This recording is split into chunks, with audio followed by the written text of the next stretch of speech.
So I just did a flood coat on my bar top, and I've put it on after 3 base coats to seal the wood. And I've just gotten the air bubbles out, I think. Tried to use a torch, but that didn't work very well, so I had to use a heat gun instead, which seemed to work a lot better. The epoxy is a good quality epoxy. It's clear. It's a 2-part epoxy, makes 1-to-1 and 3 ounces per foot. So I mixed up about 36 ounces of epoxy for a flood coat, and then I got the bubbles out, I think. So anyway, it looks pretty good. See a little imperfections here and there, but minor. I don't know if there's anything I can do at this point because this is the final flood coat. This is my first attempt at epoxy, and it is a little bit messy. It runs like pancake syrup, so you've got to consider that it runs over the edges and can go just about anywhere pancake syrup could. So it's down in the plastic. You can see some running off down there. Did build a drip edge of masking tape around the edges to catch most of it, but didn't catch everything. Did a pretty good job. If you stick to the recipe of base coats or seal coats rather, those to seal it would be 1 ounce per foot, and that's just not a whole lot of product. But then the flood coat is 3 ounces per foot, and so that was 36 ounces, 2 by 6 feet bar top here. And now it just dries. It will level in places where there's little dips, natural dips.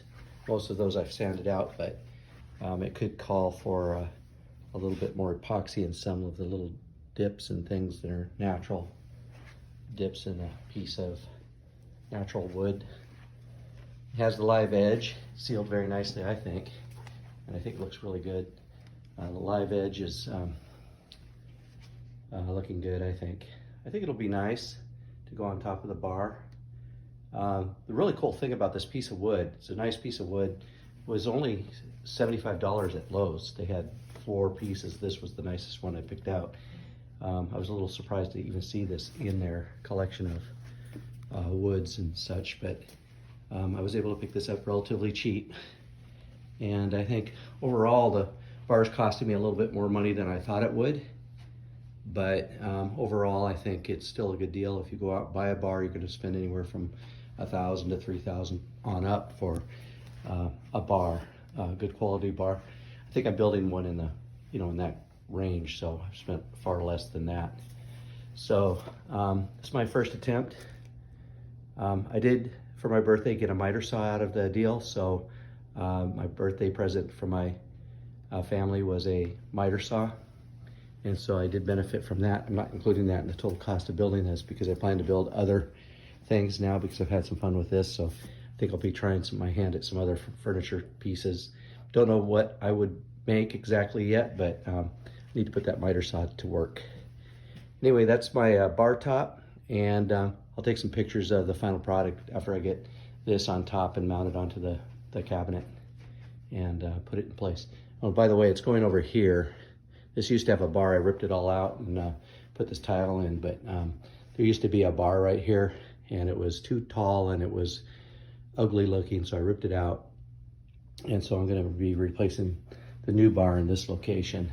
I've already got a sink back there. There's a bathroom over here, and then of course pool table, eventually media area, and some other things I can put in here. Get this place cleaned up a little bit. Back in there, it's supposed to be a bedroom, but I think I'm going to make it into, maybe put a foosball table back there or something else. Anyway, I'm not really sure how I'm going to end up doing this basement, but now that the kids have moved out, I think I have full range of opportunity to make this my space. I'll bring my stereo down here, my reel-to-reel, and the kids can come visit, but this will be my space. At least I think it will be. And the kids can come down here if they want and play, but they're not going to take it over like they did when they were living here before.